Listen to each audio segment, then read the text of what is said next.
제가 이런 이야기로 처음에 시작을 하는 이유는요. 지금 대학교를 다니면서 내가 앞으로 이 남은 인생, 앞으로의 다가올 미래 이런 것들을 과연 어떻게 결정해야 되고 무엇을 결정해야 되는지 아마 고민이 되시는 분들이 많이 있으시라고 생각해요. 이 얘기하니까 고개를 끄덕끄덕 하시는 학생들이 많이 있는데요. 이제 2학년, 3학년, 4학년 학생들이니까 이제 특히 4학년 같은 경우는 더 그런 생각을 많이 하실 거고요. 그런데 제가 여러분에게 해드리고 싶은 얘기는 첫째, 여러분은 서울시립대학을 굉장히 선택을 잘 하셨다라는 이야기를 첫째 해드리고 싶은 거고요. 두 번째는 그 직업을 선택함에 있어서 지금 제일 잘 나가는 직업을 선택을 하게 되면 여러분한테 룸이 별로 없습니다. 그러니까 지금 좀 약간 엉성해 보여도 뭔가 장래성이 있는 직업, 미래가 보이는 직업을 선택하는 것이 좋다.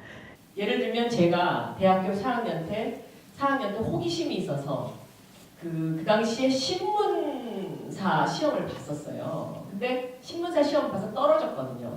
떨어져서 굉장히 기분 나빴는데 지금 생각해보면 그때의 신문사에 제가 합격했던 것보다는 방송 영상 매체를 하는 방송국 시험에 합격을 했던 것이 훨씬 더 그 미래지향적인 선택이었다. 그리고 저한테 굉장히 많은 기회가 왔다는 거죠. 그래서 여러분도 그런 어떤 그 미래지향적인 직업을 선택하는 것이 좋겠다라는 말씀을 하나 하고요. 그럼 왜 서울시립대를 선택하길 잘했느냐? 저는 여기에서 여러분들의 전공이 어떻게 분포되어 있는지는 잘 모르겠습니다만은 지금은 서울시립대가 각 단과대학이 굉장히 많이 있는 그런 어떤 그 다양한 종합대학, 이제 의과대학만 지금 현재 없고 그런 종합대학이지만 어쨌든 서울시립대 하면 서울시립대만이 갖고 있는 그런 특장을 갖고 있는 학교입니다. 그러니까 도시공학, 도시에 관해서는 타의 추종을 불허한다. 뭐 이런 어떤 브랜드. 그리고 서울시립대 하면 서울시립대는 왠지 서울에서 서울시의 그런 어떤 강한 어떤 이미지와 함께 가는, 그러니까 서울의 경쟁력이 올라가면 서울시립대의 경쟁력도 함께 올라가는 좀 다른 국립대학이나 아니면 사립대학과는 또 다른 어떤 포지셔닝을 하고 있는 대학이기 때문에 굉장히 앞으로 미래가 밝다라고 생각합니다. 제가 2011년도에 서울시장 보궐선거가 있었는데 그때 제가 내세운 공약 중에 하나가 서울시립대를 반값 등록금을 하겠다. 이게 제 공약입니다.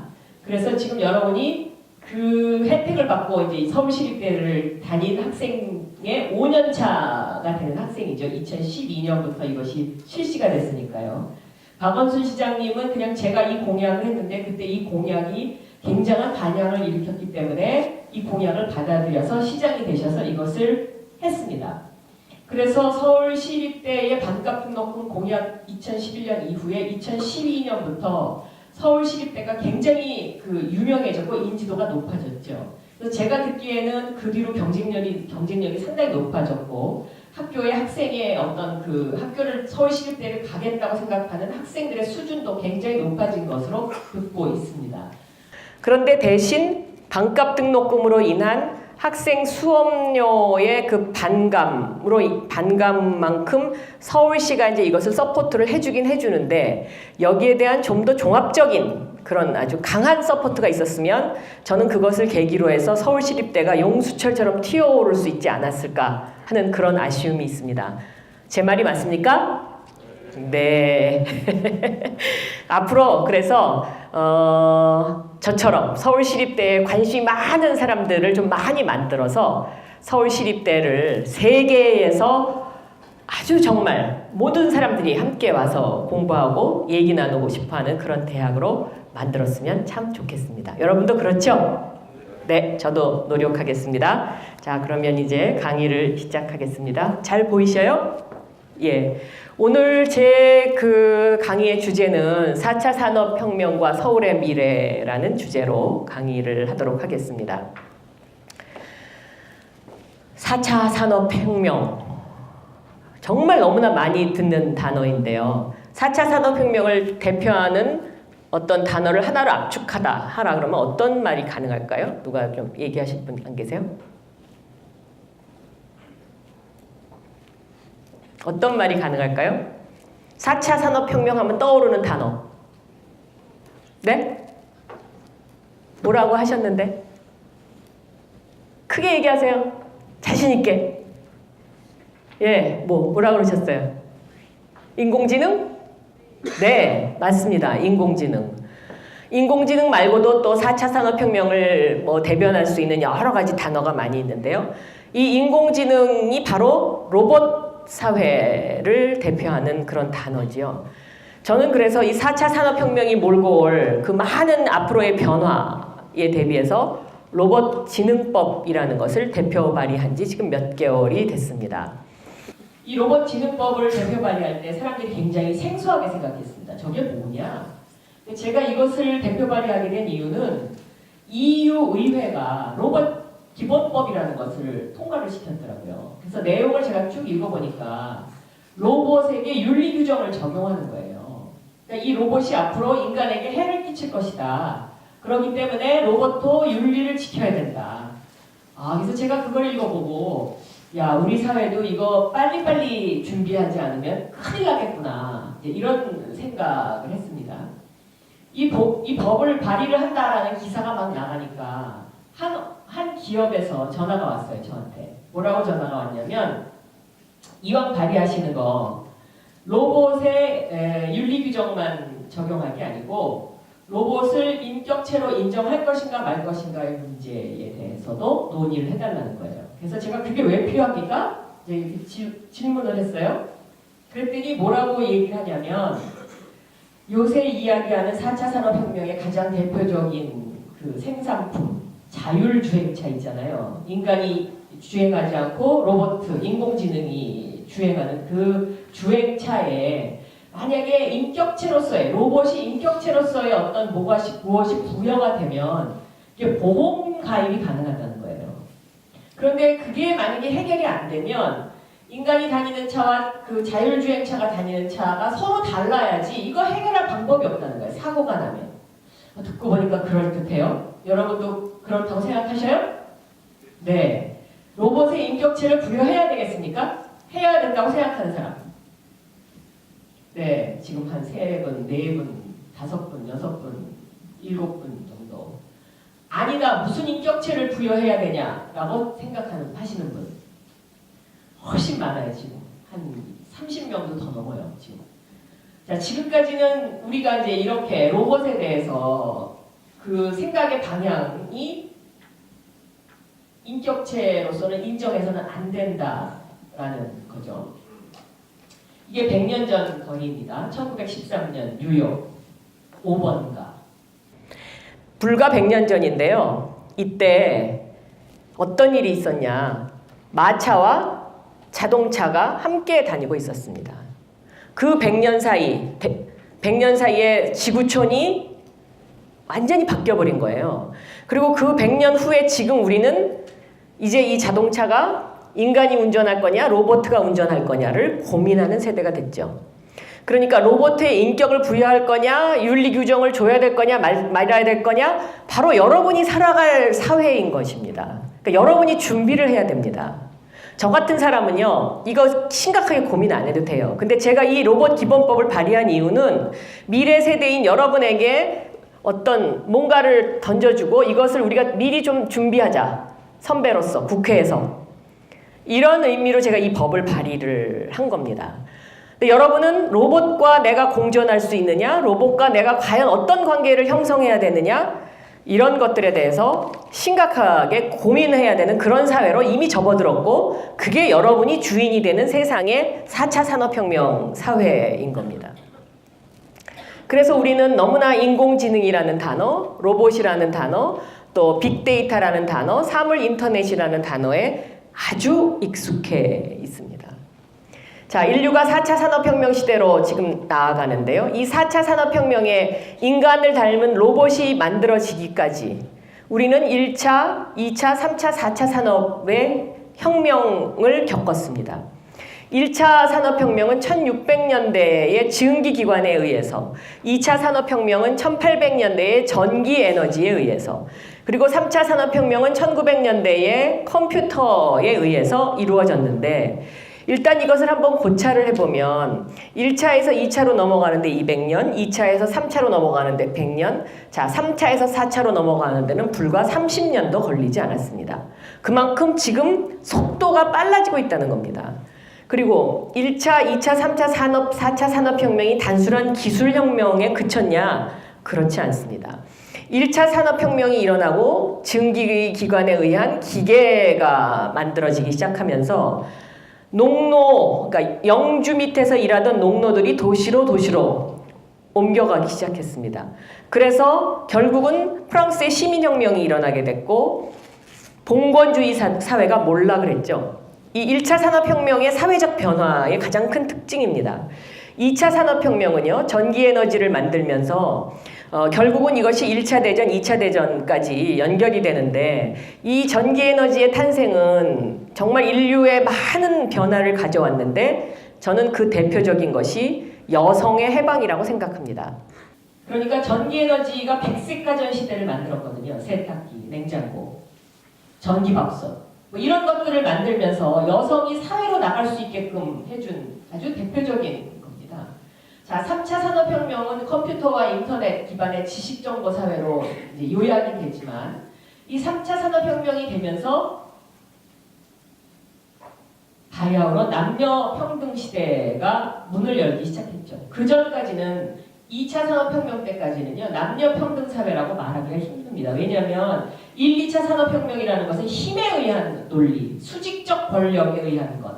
그런데 3차 산업혁명 시대의 이 컴퓨터의 등장이 지식정보화 사회를 만들면서 수평적 리더십의 시대를 열기 시작한 것이고 이것이 4차 산업혁명으로 넘어오면서 드디어 이제 이 수평적 리더십, 플랫폼이라는 것이 무엇인지를 사람들에게 말하기 시작했다고 보여집니다.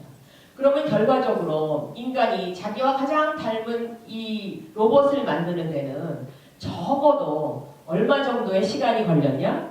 약 2000년의 시간이 걸렸습니다. 그렇지 않습니까? 2000년보다 더 걸렸을 수도 있죠.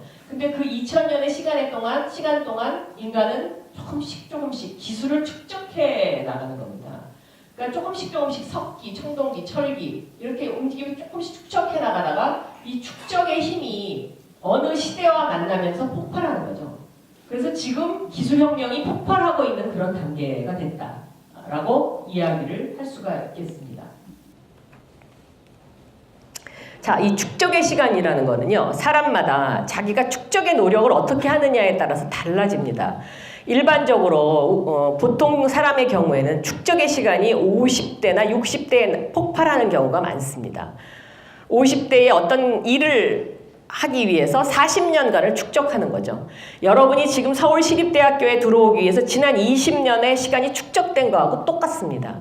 그런데 이 축적의 시간을 일찌감치 목표를 정하고 동일한 것을 반복하면 이것이 20대에도 폭발할 수 있습니다. 대표적인 게 김연아와 조성진입니다. 자, 김연아가 2010년 밴쿠버 올림픽에서 금메달을 따기 위해서 하루에 똑같은 아이스 스케이팅 연습을 몇 시간이나 했을까요? 5시간? 6시간? 7시간? 아마 이 앞에 고개를 끄덕끄덕거리는 학생은 전공이 뭐예요? MC 쪽 일을 하고 있어요. 무슨 쪽이요? 레크레이션 쪽. 아, 레크레이션. 그러면 예를 들면 그 성함은?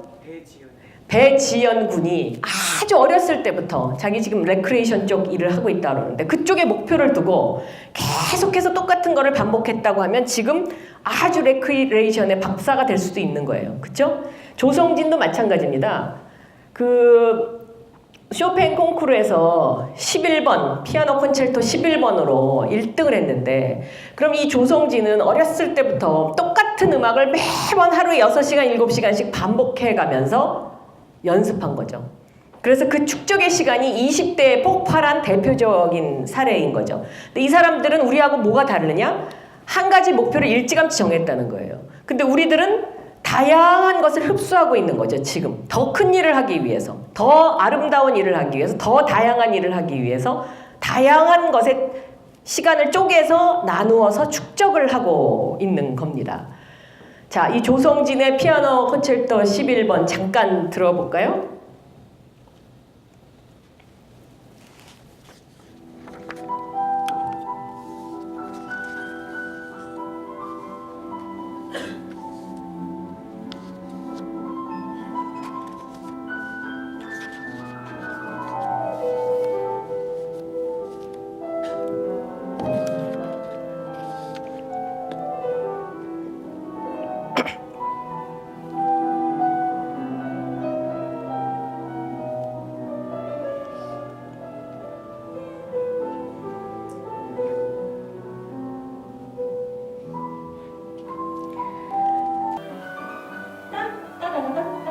이 당기문 처리를 어떻게 내가 이것을 끌고 갈 것인가, 이 연습을 계속해서 하루에서 5시간, 6시간씩 반복적으로 한 거죠. 결국은 그렇게 해서 그 반복의 시간, 축적의 시간이 쌓여가지고 언젠가 폭발을 한 겁니다.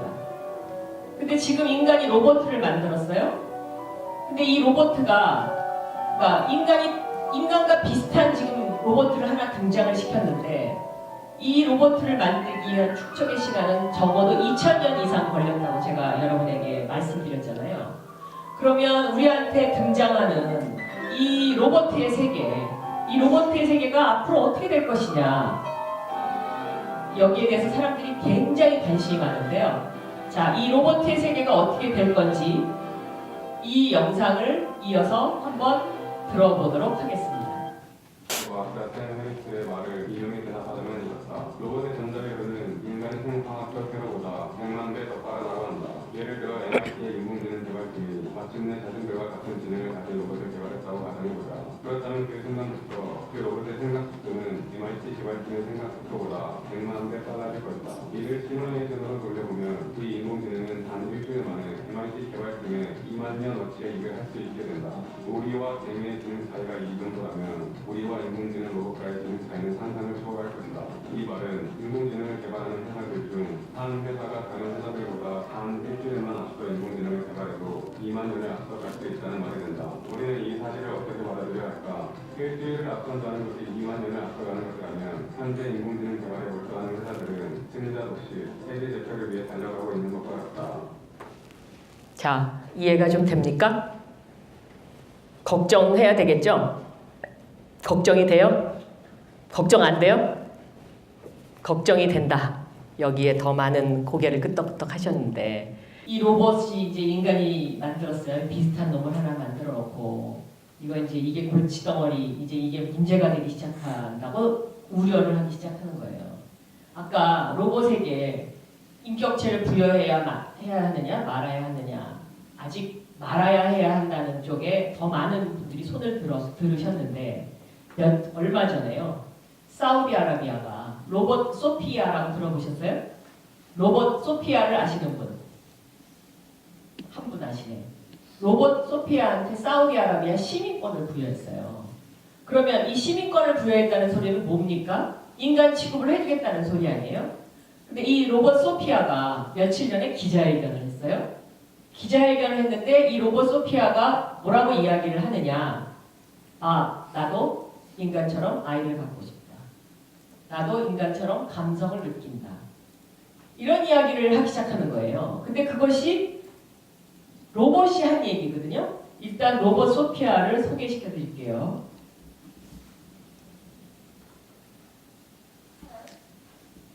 Hi Sophia. Welcome to the world of the living. I believe I am Sophia.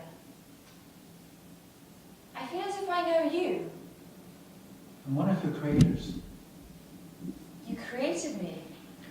You do kind of know me, I can't quite remember. because the last time we met, it was an earlier version of yourself. Some of those memories still exist, but your mind is different now. Different how? 자, 이 여자가 지금 사우디아라비아 시민권자거든요. 그런데 로봇이에요. 자, 그러면 이 사람이 최근에 나타나서 사람이 말을 시키면 저런 식으로 감정적인 이야기를 해요. 당신 인공지능 아니야? 인공지능인지 어떻게 알아? 뭐 이렇게 물어보면 당신은 인간인지 어떻게 알아? 뭐 이렇게 물어본단 말이에요. 그러면 이 인공지능의 이것은 데이터 입력은 누가 해줬어요? 결과적으로 인간이 해줬잖아요. 인간이.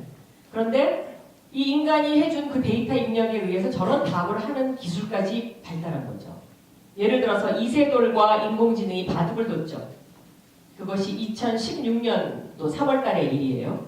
근데 그때 이세돌이 5판 두고 1판 이겼어요.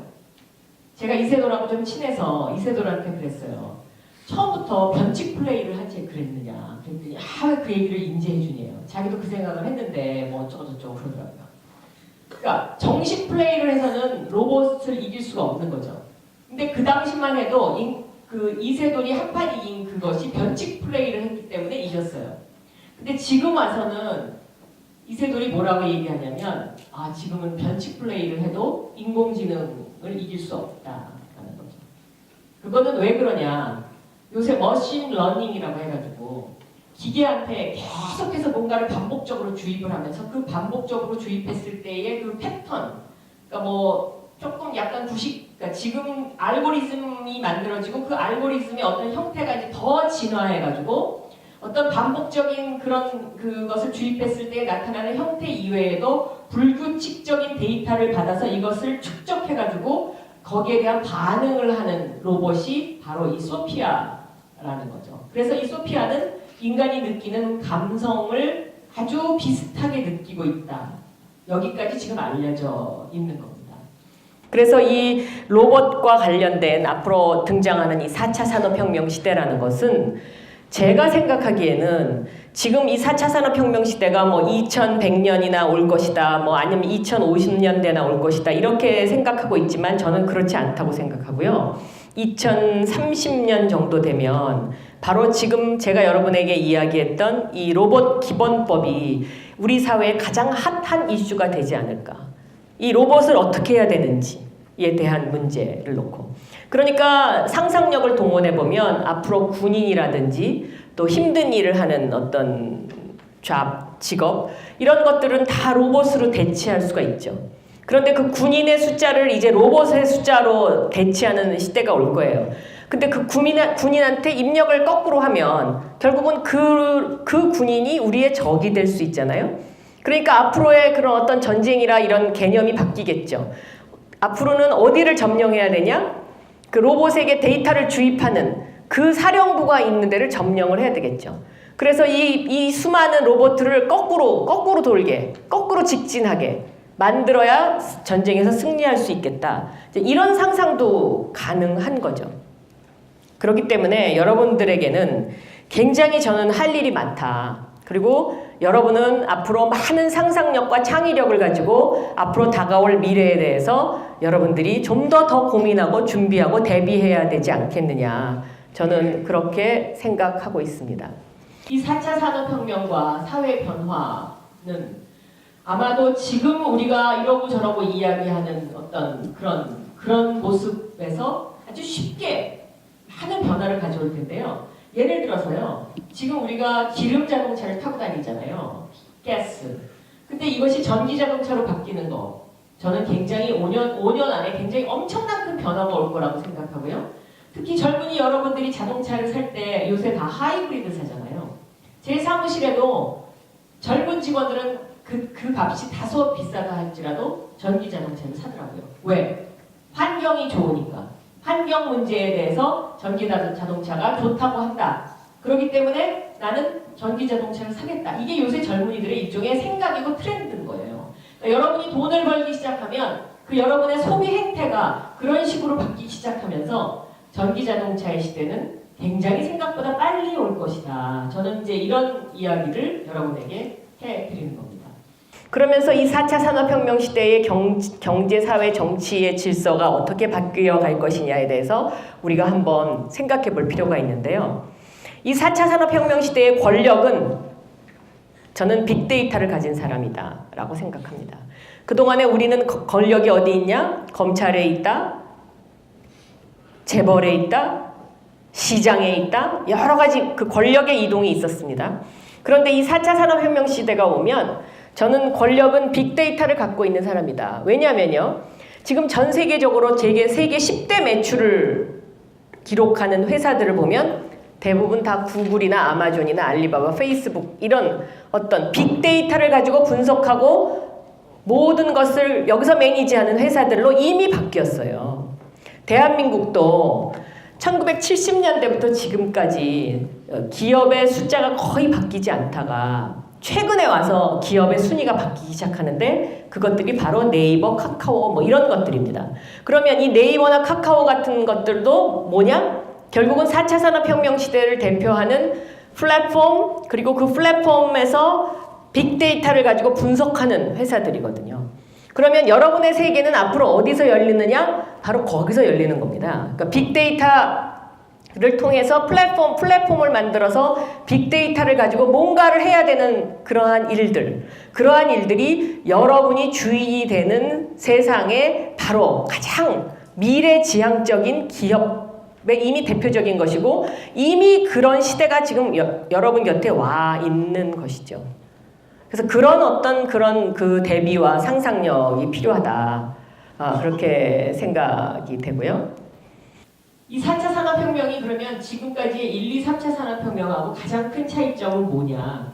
이 1, 2, 3차 산업혁명은 인간과 기계가 공존을 했고 인간이 기계에 대해서 두려움도 느끼지 않고 별로 걱정도 하지 않았습니다. 기계는 그냥 늘 인간이 원하는 대로 도와주는 그러한 것이었는데 이 4차 산업혁명 시대가 되면서 등장하는 이 로봇은 이놈이 일자리도 뺏어가요. 또 이놈이 지금 인공지능이 발달해가지고 뭐 인간처럼 막 행동해. 그리고 또 어떤 과학자는 여기다가 인간의 DNA를 심을 수 있다고도 주장하고 있어요. 이런 상황이 되니까 이 로봇과의 공존 문제를 어떻게 할 것이냐, 이것에 대해서 로봇이 내 친구가 될 거냐, 내 비서가 될 거냐, 이런 거를 여러분이 고민하는 이제 그런 시대로 접어들었고요. 그러면서 이 산업혁명이 갖고 온 또 하나의 가장 큰 문제가 불평등이 점점 심화된다는 건데요. 이 4차 산업혁명 시대가 되면 수평적으로 모든 것이 정보는 수평적으로 교환이 되고 수평적으로 다 권력이 이동하는 것처럼 보이지만 부의 불평등은 여전히 더 크게 벌어질 것이다 라는 거죠. 그래서 왜 정부가 필요하고 왜 국가가 필요하고 왜 도시가 필요한지에 대한 왜 필요한지 그런 것에 대한 것의 정의를 잘 세워야 한다. 그러한 이야기입니다. 그래서 4차 산업혁명 시대의 정치 구조를 보면은요, 과거는 정치 구조 자체가 수직적인 어떤 리더십에 의해서 끌려왔습니다. 그래서 어떤 영웅이 탄생하면 그 영웅과 밑에 수하 직원들에 의해서 수직적으로 모든 것이 이제 됐는데 이 4차 산업혁명 시대의 정치적 구조는 플랫폼 형태, 다시 말하면 다 옆으로 뭔가를 전파시키고 연결하는 것. 그것이 이제 그런 형태로 바뀌어가는 것인데요. 이러한 그 4차 산업혁명 시대의 핵심 키워드를 저한테 얘기하라고 한다면 그것은 바로 연결의 힘입니다. 그러니까 서로 연결, 누가 더 많이 연결하느냐, 그 다음에 누가 연결을 해줄 것이냐, 여기서 해줄 것이냐의 주인공이 되는 사람이 그 사회의 리더가 되는 거죠. 그러니까 연결의 힘, 이것이 바로 4차 산업혁명의 핵심 키워드이다라고 저는 생각하고요. 이것을 대변하는 가장 대표적인 사건이 1년 전 촛불혁명입니다. 이 촛불혁명은 과거에 그런 어떤 아날로그식 언론 매체만 존재했을 때를 상상하면 이거는 있을 수 없는 일입니다. 그런데 SNS라는 여러분이 들고 다니는 이 스마트폰의 연결의 힘에 의해서 이 촛불혁명이 이루어졌고 여기서 또 한 가지 중요한 것은 그 연결의 힘에 의해서 평화로운 혁명이 됐고 정권 교체가 이루어질 수 있었다는 거죠. 그러니까 폭력 시위가 일어나면 이 스마트폰의 감시력에 의해서 차단될 수 있는 스스로의 자제력이 생겼다라고 볼 수 있습니다. 그런데 이런 기술혁명이 반드시 이렇게 긍정적인 역할만 있느냐? 저는 그렇지 않다고 생각합니다. 이 기술혁명은 때때로 우리가 생각지 못하는 어떠한 모순점을 또 갖고 있습니다. 예를 들면 2차 산업혁명 시대의 발명품인 라디오. 이 라디오는 우리 생활에 많은 변화를 가져왔습니다. 라디오가 없었을 당시에는 사람들은 정보를 듣기 위해서 광장에 나가야 했죠. 술집에 가야 했죠. 그런데 라디오가 각 가정에 하나씩 배치되면서 이제 정보를 라디오를 통해서 들을 수 있었습니다. 그런데 이 라디오의 역작용이 바로 파시스트 정권의 제국주의의 대중선동을 가능하게 했던 겁니다. 무솔리니라든지 히틀러라는 사람들이 이 라디오를 이용해서 그런 어떤 그 제국주의 시대를 만들었고, 이것이 결국은 1, 2차 세계대전을 일으키는 하나의 원인이 됐고요. 지금 SNS도 마찬가지입니다. 가짜뉴스가 많이 만들어지고 있지 않습니까? 그러니까 촛불혁명과 같은 긍정적인 효과도 있지만 또 이런 가짜뉴스로 인해서 사람들이 여기에 또 한 번 속습니다. 예를 들면요, 미국 대선 당시에 TV 토론에서 도널드 트럼프가 이 트위터 메시지의 3분의 1이 스팸 봇에 의해서 작성된 것이라는 사실이 최근에 밝혀졌고요. 또 러시아 정부가 미 대선 때 36,000개의 트위터 봇을 운영을 했습니다. 이런 것들은 다 일종의 가짜뉴스를 만드는 또 하나의 세력이 형성돼 가고 있는 것이라는 것입니다. 우리나라도 한번 보겠습니다. 이명박 박근혜 대통령의 9년 동안에요. 이 박근혜 대통령의 축적의 시간은 뭡니까? 공주와 같은 생활을 했죠. 평생을. 그런데 대한민국 국민들이 공주를 대통령으로 뽑아놓고 소통을 하라고 계속 요구를 합니다. 그러면 이 이명박 박근혜 대통령의 경우에 소통이라는 축적의 시간이 없었는데 이것이 가능할까요? 그래서 실패한 대통령이 됐다고 생각합니다. 자, 이명박 대통령은요, 평생을 건설업자로 살았던 사람입니다. 불가능을 가능하게 만드는 일, 청계천을 만들 때까지는 굉장히 잘했습니다. 제가 봐도. 그런데 대통령이 돼서도 국가를 마치 건설회사 운영하듯이 한 거죠. 4대강, 자원 외교. 그냥 뭔가 그냥 건설회사에서 그냥 이렇게 밀어서 불도저 형식으로. 그런데 국가라는 거는 사실은 건설회사가 아니거든요. 국가는 잘 사는 사람도 있고 못 사는 사람도 있고 나이 든 사람도 있고 어린 사람도 있고 우리 함께 살아가는 공동체인데 거기에 대한 인식이 부족했던 것이 아닌가, 저는 그렇게 생각합니다. 왜? 이명박 대통령이라는 사람의 축적의 시간에는 그런 시간이 별로 없었습니다. 성공을 위해서만 평생을 달려왔기 때문에 그런 어떤 남에 대한 배려, 또 남을 생각하는 마음, 헌신하는 마음, 이런 것들이 저는 부족했다고 생각합니다. 그래서 결국은 실패한 대통령이 될 수밖에 없었다, 이렇게 생각이 되고요. 이 화면을 잠깐 보여드리겠습니다.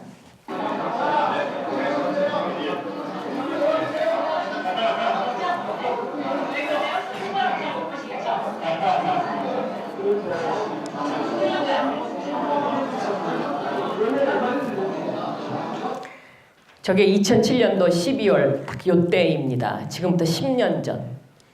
10년 전에 제가 KBS TV 토론이 끝난 다음에 이명박 당시 후보를 만났을 때 제 눈 똑바로 못 쳐다보시겠지요, 이렇게 이야기를 했는데요. 제가 저렇게 당선될 게 뻔하면서 그 앞에서 당당하게 이야기할 수 있었던 것은 저에게도 저 BBK 문제와 관련해서는 축적의 시간이 있었기 때문에 가능했던 겁니다. 제가 MBC 경제부 기자 시절에 이명박 그 당시에 이제 그 회장이죠. 회장이 박영선 기자, 내가 말이야 이 건설회사 회장 말고 금융회장으로 좀 성공할 수 있도록 도와줘. 그래갖고 제가 취재를 간 거예요. 그래갖고 저한테 BBK, LK뱅크 내가 다 만들었고 여기 이 김경준이라는 사람이 완전히 아비트리지의 귀재고 뭐 한참 다 얘기한 사실을 가지고 대통령 후보가 돼서 거짓말을 하니까 제가 너무 기가 막혀가지고 저런 상황이 생겼던 거고, 이명박 후보는 그때 옛날엔 저 안 그랬는데 그 소리가 무슨 소리냐면 제가 경제부 기자할 때 현대건설 출입기자였었거든요. 그러니까 그런 어떤 과거 축적의 시간이 있었기 때문에 저런 시츄에이션도 만들어지고, 저 시츄에이션이 지금 10년 전의 일인데 지금 10년 후인 지금 다스는 누구 겁니까? 라는 국민적 관심사를 다시 불러일으키게 되는 거죠. 왜? 진실이 아니었으니까. 그래서 제가 신은 진실을 알지만 때를 기다린다, 이런 이야기를 하면서 지금 10년 동안 참아왔는데요.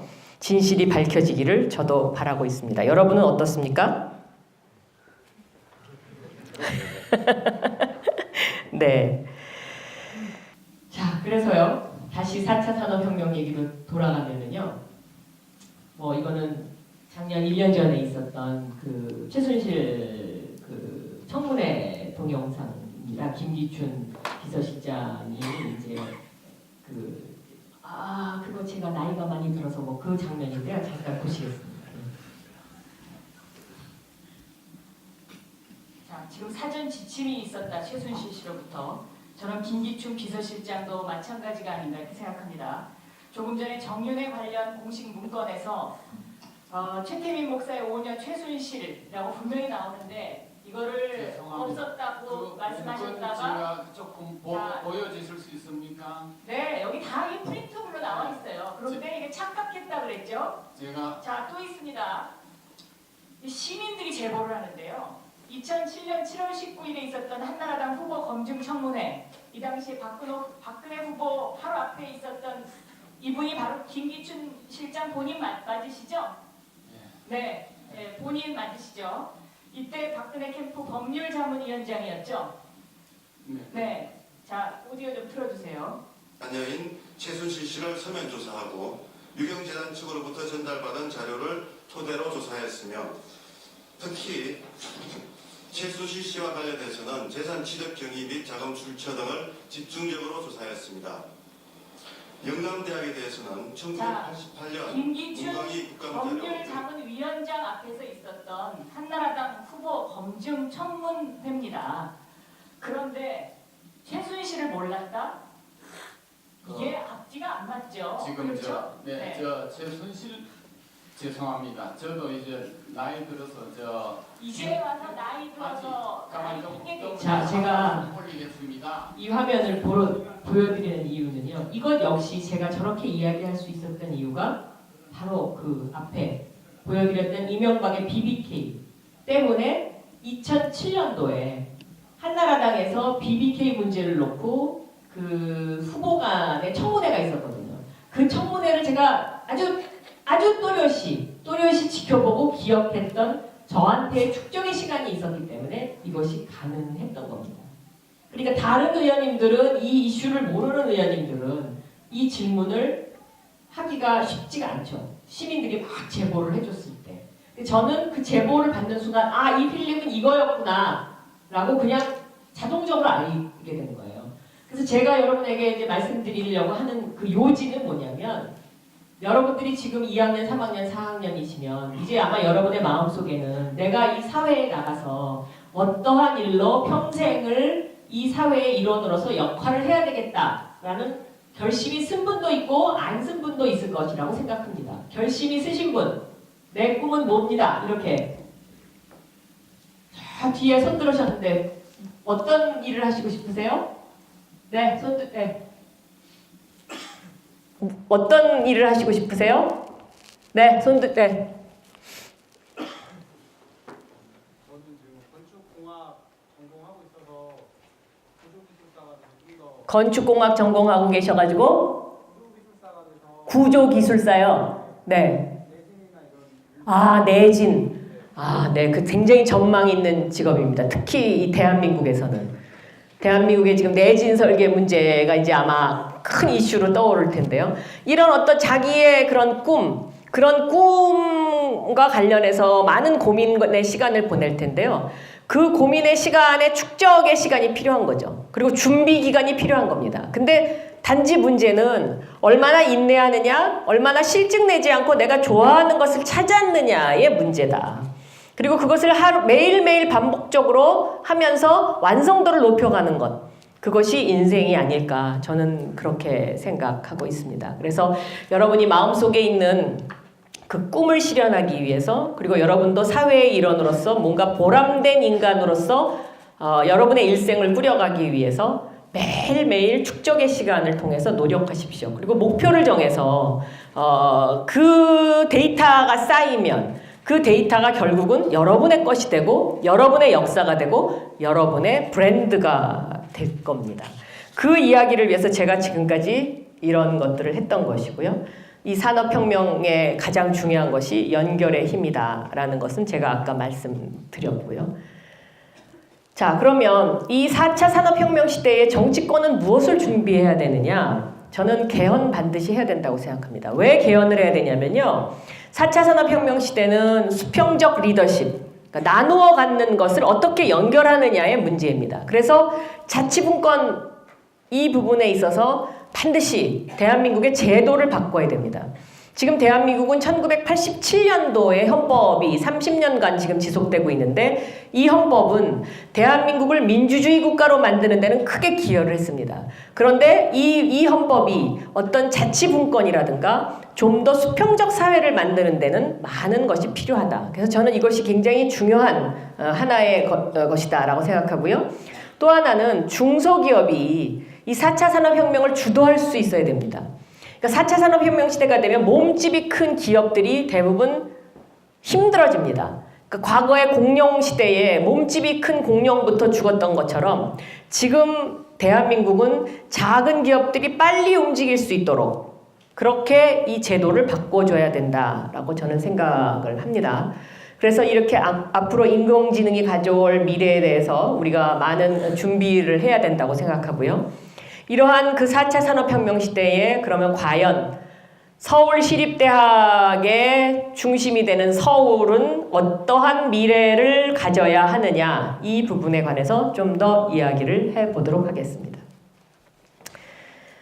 저는 함께 성장하는 서울이 돼야 된다고 생각하고요. 첫째. 두 번째는 21세기는 과거에는 국가 경쟁력이 모든 것을 끌고 갔다면 지금은 도시 경쟁력 시대가 돌아올 것이다. 왜? 이 도시 경쟁력도 조금 전에 제가 말씀드렸던 분권과 연결이 돼 있는 겁니다. 그러니까 과연 경쟁력 있는 도시가 그 나라에 몇 개가 있느냐? 이것이 그 나라의 경쟁력이 되는 거죠. 서울 하나만 비대해 갖고는 저는 안 된다고 생각하고요. 서울 말고도 서울과 같은 매력적인 도시가 또 있어야 되는 겁니다. 근데 우리가 살고 있는 이 서울이 과연 어느 정도의 그 매력이 있느냐 이 부분을 이제 우리가 집중적으로 좀 고민을 할 필요가 있는 건데요.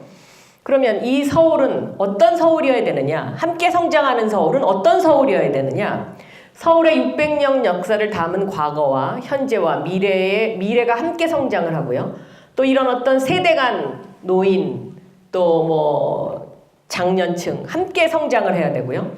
청소년이 중요한 만큼 노인층도 중요하고 지금 이런 시대가 되지 않았습니까? 그러니까 청소년의 일자리가 중요한 만큼 노인의 일자리도 중요합니다. 그래서 이런 어떻게 함께 성장하는 시대가 돼야 된다. 저는 이제 그런 생각을 하고 있고요. 또 사람과 인공물과 자연물이 함께 어우러지는 그러한 도시가 돼야 된다. 그리고 동서남북이 함께 성장하는 서울. 어느 한쪽 강남만 발달하는 서울. 이거 더 이상 방치해서는 안 된다. 그래서 함께 우리가 뭔가 같이 성장하자. 이런 것들이 필요하다. 그리고 개발과 보존이 함께 성장하는 서울. 그동안은 너무 개발 위주에 치우쳐 있었죠. 근데 이것도 함께 보존하면서 뭔가 서울을 이제 그 성장을 시켜야 되는데요. 그리고 또 우리와 그들 다 함께 살아야 해. 이제는 예를 들어서 외국인 근로자에 대한 어떤 인권적인 문제도 저는 생각할 때가 됐다라고 생각을 합니다. 근데 특히 이 개발과 보존이 함께 성장하는 도시 여기에 대해서는 좀 여러분하고 진지한 대화를 저는 좀 하고 싶습니다. 제가 서울을 걷다라는 프로젝트를 지난 가을부터 지금까지 5차례에 걸쳐서 했는데요.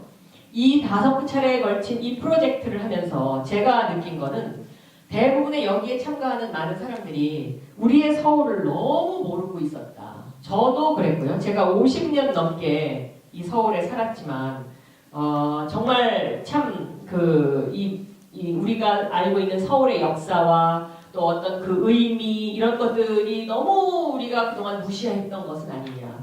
왜냐하면요. 서울이 전 세계에서 찾기 힘든 궁궐이 5개가 한꺼번에 집중적으로 강북에 배치되어 있는 서울인데요.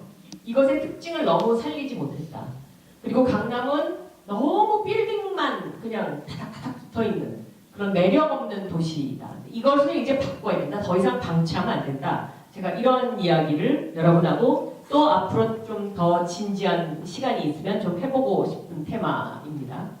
그래서 이제 21세기의 어떤 도시의 형태가 스마트 시티로 넘어갑니다. 이 스마트 시티라는 것은 아까 인공지능이 모든 것을 이제 조절을 하게 되겠죠. 자, 요즘 이미 스마트 시티의 하나의 샘플로 버스, BIT라고 해서 버스가 몇 시에 도착합니다. 뭐 정류장에 가면 이거 알려주지 않습니까? 그쵸? 지하철도 지하철이 몇 시에 도착합니다. 이게 스마트 시티의 어떤 하나의 대표적인 작은 사례입니다. 이것처럼 모든 것이 이제 이런 식으로 자율주행의 형태로 바뀌게 되는 겁니다.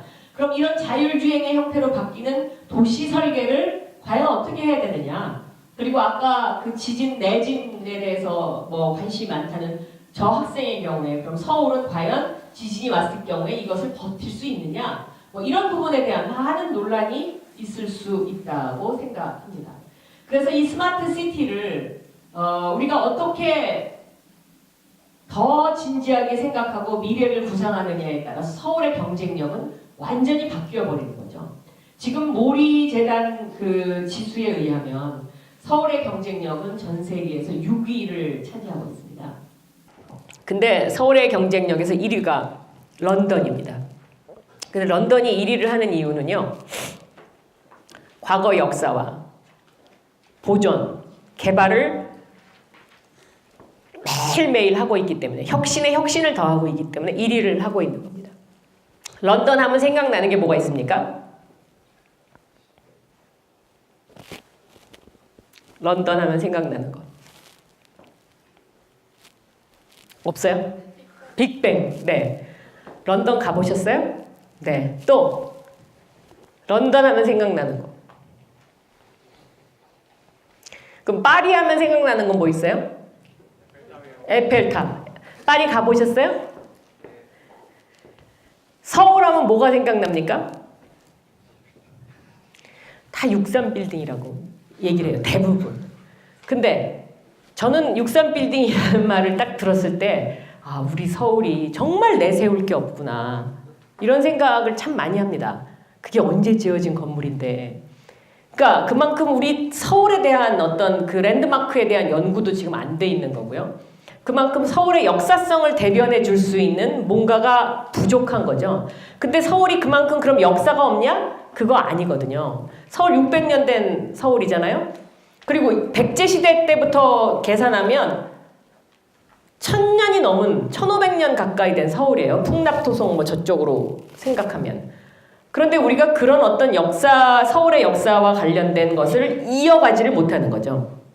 그러니까 지금 궁궐도시, 뭐 강북의 궁궐도시 서울 이런 것들은 현재의 그 모습이 그대로 다 남아있는데도 담으로 다 둘러쳐져 있기 때문에 우리 일반 서울 시민의 생활과는 전혀 관련이 없는 것처럼 여기면서 우리가 살아가고 있는 거죠.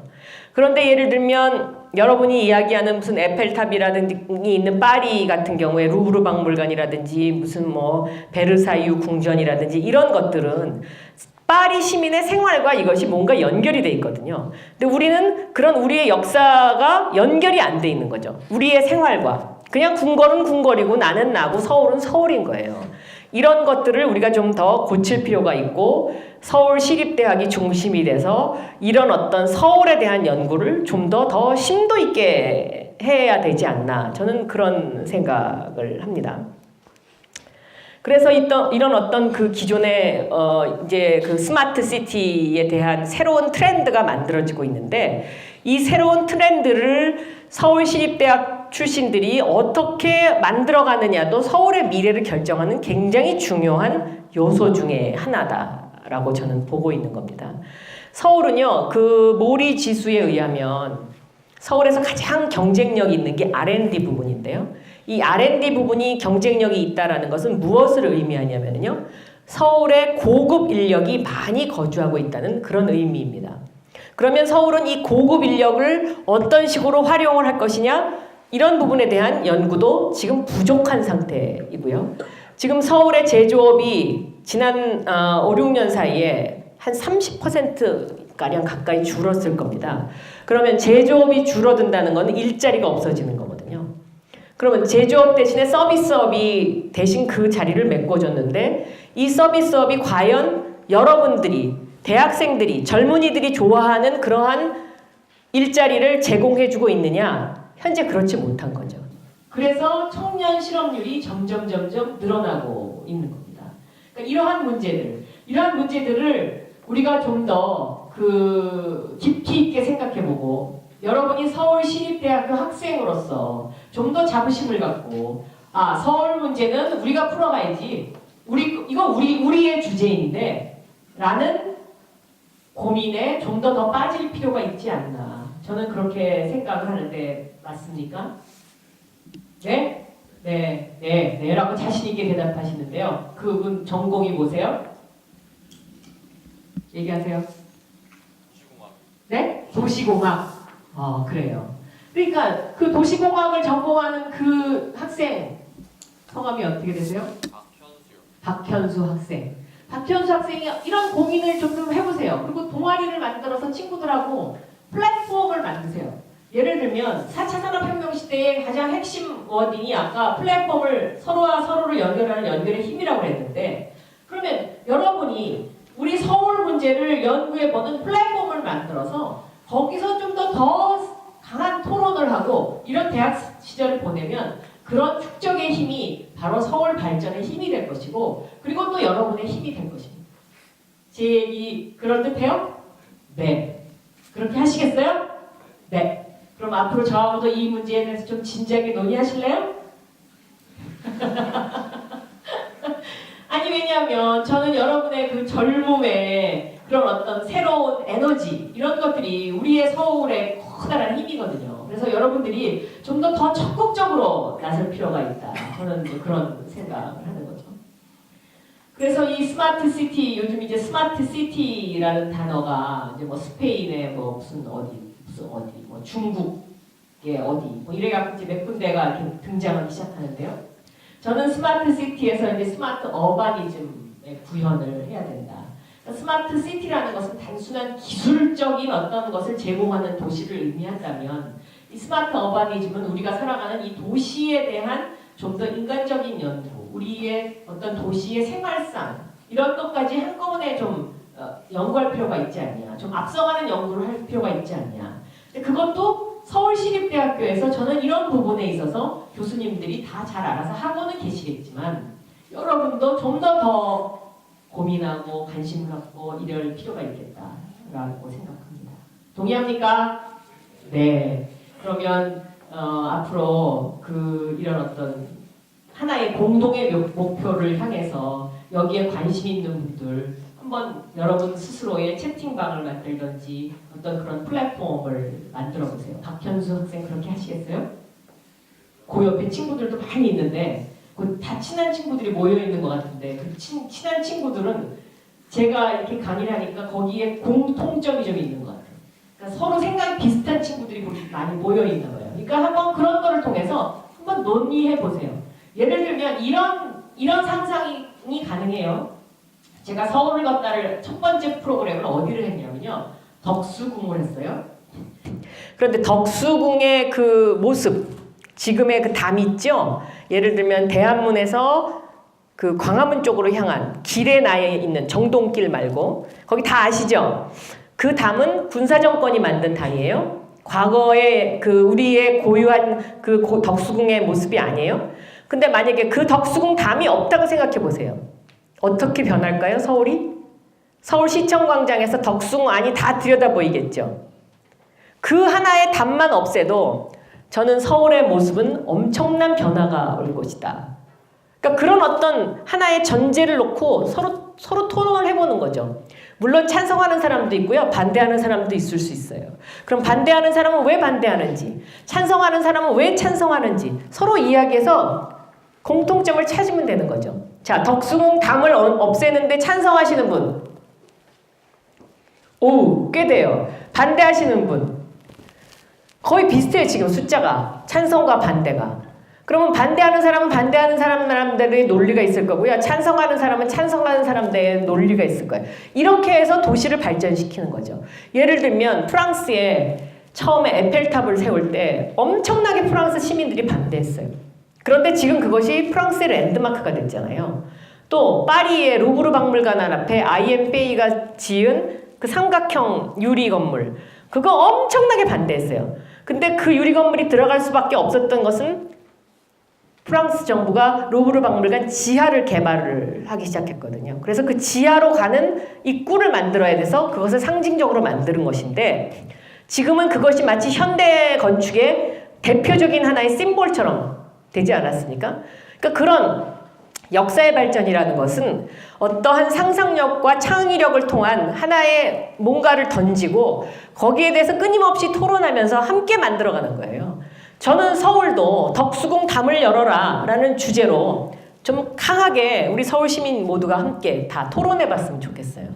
그래서 제가 여러분이 동의한다면 제가 1월 달쯤이나 2월 달쯤에 이 주제를 가지고 한번 대토론회를 열어볼까도 생각해요. 그때 오실래요? 네. 그러면 같이 토론하는 거예요, 이제. 네. 그런 것처럼 이렇게 그 스마트 시티, 지금 우리가 21세기 스마트 시티를 향해서 가고 있고 스마트 어바니즘을 구현해야 된다고 이야기하지만 그 밑에는 역사성이 뒷받침되는 그러한 뭔가 스토리 구조가 있어야 이것이 도시가 도시로서의 기능을 제대로 하는 것이다 라고 그렇게 이야기를 합니다.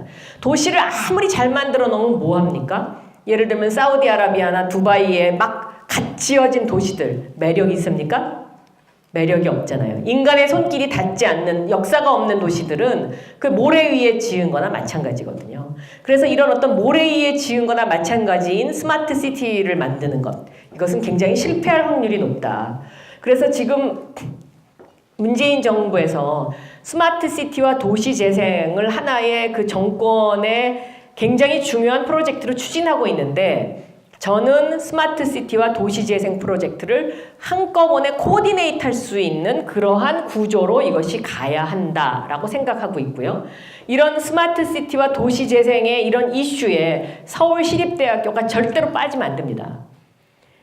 그러니까 예를 들면 이런 이슈를 토론하고 논의하는 자리에 서울시립대 졸업생이라든지 서울시립대 교수라든지 서울시립대 학생들의 어떤 중요한 의견들이 저는 반드시 들어가는 사회, 그것이 서울시립대의 자부심을 높여주는 일이다. 그래서 여러분들이 이런 데 좀 더 진지한 관심을 가졌으면 좋겠다라는 이야기를 합니다. 왜냐하면요, 자, 이게 일본입니다. 일본이 지난 20년 동안 잃어버린 20년을 보냈다고 하지만 이 사람들은 그러지 않았어요. 일본은 지난 20년 동안 무슨 일을 했냐면요. 1998년도에 부동산 버블이 꺼진 이후에 도시 재생과 스마트 시티라는 두 가지 이슈를 가지고 도쿄를 개조하기 시작했어요. 그래서 대표적으로 록본기 힐, 시나가와 지구, 긴자 6 이런 것들이 만들어진 겁니다. 긴자 6가 최근에 완성된 거죠. 그러면 이 프로젝트가 단숨에 했냐? 20년 걸렸거든요. 자, 이것은 요코하마시의 모습인데요. 요코하마 가보신 분 있으세요, 혹시? 의외로 요코하마는 가보신 분들이 없더라고요. 근데 이 요코하마 프로젝트는요, 무려 50년 걸린 거예요. 1965년도에 이 프로젝트가 만들어졌어요. 그래서 1965년도에 50년 단위 도시 재생 계획을 세웠어요. 그리고 10,000명의 그 당시 요코하마 시민들이 대강당에 모여서 토론을 시작해요. 우리 요코하마를 어떻게 발전시킬 거냐. 그래서 합의를 합니다. 거기서 합의해가지고 50년간 진행된 요코하마시가 지금 이런 모습이에요. 일본의 3대 도시 중에 하나죠. 그런데 요코하마는 이 도시 재생 사업을 하기 전까지는 일본의 10대 도시에 끼지도 못했던 아주 작은 항구였어요. 근데 그 항구를 이렇게 만들었던 힘도 바로 도시 재생 프로젝트를 어떻게 상상력과 창의력을 가지고 끌고 가느냐의 문제인 거예요. 그러니까 일본 같은 경우는 20년 동안 이 도시 재생 프로젝트를 하면서 일본의 경제 성장률을 끌어올린 원동력이 됐어요. 이것이. 우리나라도 지금 바로 이것을 해야 될 시점입니다. 지금 여기서 놓치면 저는 서울의 경쟁력, 대한민국의 경쟁력이 뒤로 후퇴할 수밖에 없다라고 생각합니다. 그래서 서울시립대학교가 중요한 겁니다. 서울시립대학교의 어떤 그 핵심 주제가 바로 이 우리의 서울의 경쟁력을 어떻게 끌어올릴 것이냐, 여기에 있어야 된다라고 제가 계속해서 반복적으로 강조드리는 겁니다. 제가 걷기를 쭉 했다고 했잖아요. 5번. 5번에 걸쳐서 했는데요. 자, 처음은 덕수궁, 두 번째는 정동길, 세 번째는 성균관, 네 번째는 창덕궁, 다섯 번째는 경복궁 삼청동편 이렇게 5번을 했거든요. 근데 제가 이 5번을 하면서 새로운 사실들, 그러니까 이미 있었는데 우리가 잘 그동안 몰랐던 것들을 많이 캐치했어요. 첫째, 아까 덕수궁 편에서는 여러분과 이야기 나눴던 덕수궁 담장을 열면 서울의 모습이 어떻게 바뀔 거냐 이런 거에 대한 그 상상의 나래를 한번 펴봤고요. 정동길 편을 하면서는 우리나라 대한제국의 역사가 너무 왜곡돼 왔다라는 것을 몸소 느꼈습니다. 그러니까 고종시대의 역사가 일제 침략에 의해서 완전히 왜곡됐더라고요. 이걸 바로잡아야 되겠다. 더 강하게. 세 번째 성균관 편에서는요. 성균관이 세계 최초의 기숙사 시설을 갖춘 대학교예요. 스웨덴의 웁살라 대학보다도 70년 앞선, 그런데 사람들한테 잘 안 알려져 있어요. 그러니까 이런 것들, 이런 어떤 우리한테 좋은 역사적 브랜드가 있어요. 근데 이 성균관을 지성의 요람으로 만들 수 있었는데 참 아쉽구나. 이걸 좀 더 앞으로 좀 더 연구해보자 이런 생각이 들었고요. 자, 이 경복궁 그 광화문 저 삼청동길 편을 하면서는 무슨 생각이 들었냐면 지금 그 옛날 한국일보 자리 맞은편에 송현동 언덕이라고 해서 대한항공이 갖고 있는 땅 알고 계세요? 그러니까 미국 대사관 그 직원들의 숙소가 있었던 자리. 그 자리에 대한항공이 거기다가 높은 호텔 빌딩을 짓겠다고 해서 이게 지금 좌절됐죠. 그 저희가 반대했거든요. 저희 당이 반대했어요. 그거 안 된다. 그런데 그 빈터 지금 현재 빈터로 남아 있는데 그 빈터가 그러니까 송현동 언덕인데 소나무송 언덕현. 그러니까 소나무 언덕이었던 거예요 옛날에. 근데 거기를 다시 소나무 언덕으로 복원한다는 상상력을 갖게 되면 어떤 일이 벌어지냐면요. 경복궁과 창덕궁을 연결할 수 있고요. 인사동과 삼청동을 연결할 수 있어요. 그러니까 문화의 축이 바뀌는 거죠. 그러면서 그 동네가 완전히 모습이 바뀌는 거예요. 그러니까 지금 예를 들면 덕수궁에 담을 열면 시청 앞 광장의 광경이 바뀌어요. 또 궁극적으로는 저는 국회가 세종시로 이사를 가게 되면 서울시청과 서울시가 국회 자리로 이사 오면 그 서울시청을 옛날 모습으로 복원할 수 있는 그러한 또 계기가 마련되는 것처럼 이렇게 우리가 바꿀 수 있는 서울의 역사를 기반으로 하는 많은 도시재생 사업을 할 수가 있다. 그러니까 여러분들이 서울시립대에 다니는 여러분들이 그런 분야에 조금 더 관심을 갖게 되면요. 지금 이 문재인 정부에서 도시재생과 스마트시티를 가장 중요한 역점 사업 중에 하나로 갖고 가고 있기 때문에 여러분들이 거기서 일할 기회를 찾을 수 있죠. 그래서 여러분들이 졸업하시고 그런 일을 하는, 왜냐하면 이 일이라는 거는 뭐 1, 2년 안에 끝나는 게 아니니까요. 도시재생 사업이라는 게 조금 전에 일본에서 보여줬던 것처럼 20년 프로젝트가 있을 수 있고 50년 프로젝트도 있을 수 있고 이런 아주 오래 가는 하나의 아주 중요한 프로젝트들이거든요. 근데 이런 것들을 저는 서울시립대의 장점을 살려서 서울시립대가 중심이 돼서 이것을 끌고 갈 필요가 있다. 그리고 여러분들이 노력하시면 또 저 같은 사람 또 아니면 김성수 의원 같이 국회에 계신 분들이 도와드릴 수도 있어요. 그렇지 않습니까? 그래서 서울시립대의 자부심을 더 높이고 또 서울시립대의 위상을 그런 방법으로도 저는 높일 수 있다. 동의하십니까? 네. 그래서 우리가 6번째 걷기는 어디서 하냐? 12월 25일 성탄절날 오후 2시에 명동성당에서 하는데요. 이때 명동성당 주변을 돌아보면서 명동성당의 역사와 우리나라의 민주주의 이런 주제로 아마 그 경기대학교의 안창무 교수님이 이날 해설자로 오실 것 같아요. 그래서 관심 있으신 분들 함께 서울 걷기 동참해 주시면 더 좋겠고요. 오늘 4차 산업혁명과 이 미래 그리고 서울 여기까지 하도록 하겠습니다. 감사합니다. 네. 혹시 질문 있으세요? 질문하십시오. 없으세요? 제가 다른 대학교에서 하면 질문을 많이 하는데 질문하세요. 네. 아까 요코하마 요코하마. 네. 도시재생 그거를 이렇게 해야 된다고 강조하셨는데 저희 서울도 그렇게 해야 되는데 왜 안 되고 있는지. 아, 요코하마는 50년 걸려서 프로젝트를 만들었는데 우리는 서울은 왜 안 되고 있냐? 첫째, 이런 데 대한 어떤 비전을 제시했던 저는 시장이나 리더가 없었다고 생각하고요. 두 번째는 우리 대한민국의 어떤 그 가장 큰 단점이라고 할 수 있는 어떤 그 하나의 프로젝트가 만들어지면 임기 내에 모든 걸 끝내야 된다고 생각을 하기 때문에 그렇습니다.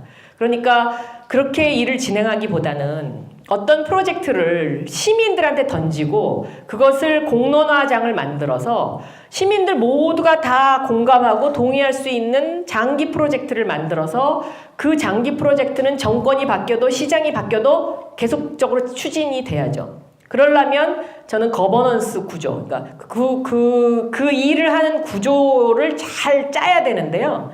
그것을 잘 짜지 않고 매번 이걸 바꾸니까 어떤 시장이 할 때는 서울연구원 원장이 힘이 세고 어떤 시장이 할 때는 뭐 행정부시장이 힘이 세고 뭐 이렇게 돼버리면 안 되거든요. 그러니까 그런 어떤 서울의 미래와 서울의 장기적인 어떤 프로젝트를 할 수 있는 어떤 한 위원회, 변하지 않는 위원회를 만들어서 그 위원회는 시장이 바뀌던 대통령이 바뀌던 뭐가 바뀌던 간에 시민이 결정하고 시민이 밀고 나갈 수 있게 그렇게 하면 가능하고 요코하마시가 50년 프로젝트를 만들었는데 저게 성공한 그 원인이 어디 있나 하고 봤더니 바로 그런 거버넌스 구조를 잘 만들었더라고요. 그러니까 민간인, 전문가, 그 다음에 자치단체장, 정부 모여서 항상 의논을 하는 그런 소통의 구조. 그게 굉장히 중요하다고 생각합니다. 네. 또 질문 있으세요? 네. 제하고는 좀 다른 얘기인데 의원님이 아까 그 국회가 세종시로 옮겨가고 국회가 세종시로 옮겨가고 네, 그리고 서울시랑 서울시 의회가 이제 그 자리로 가면은 도시 쪽으로 이제 그 원래 있던 부지가 옛날 도관이나 이런 게 가져가신다 하셨는데 현재 지금 국회 세종시 이전 문제가 어느 정도 국회 안에서 논의되고 있는지 좀 예, 질문은 국회가 세종시로 이전하는 문제가 국회 안에서 어느 정도나 논의되고 있느냐. 지금 법안은 발의되어 있는 상태이고요. 현재 세종시에는 국회가 이전해 올 것으로 대비해서 부지가 확보되어 있는 상태입니다. 그러니까 이제 국회를 이전하느냐 마느냐의 문제는 결국은 국민들이 찬성해주면 갈 수 있는 거죠. 제가 국회가 세종시로 이전을 하고 그 자리에 서울시청과 서울시의회가 가야 된다고 생각하는 여러 가지 이유 중에는요.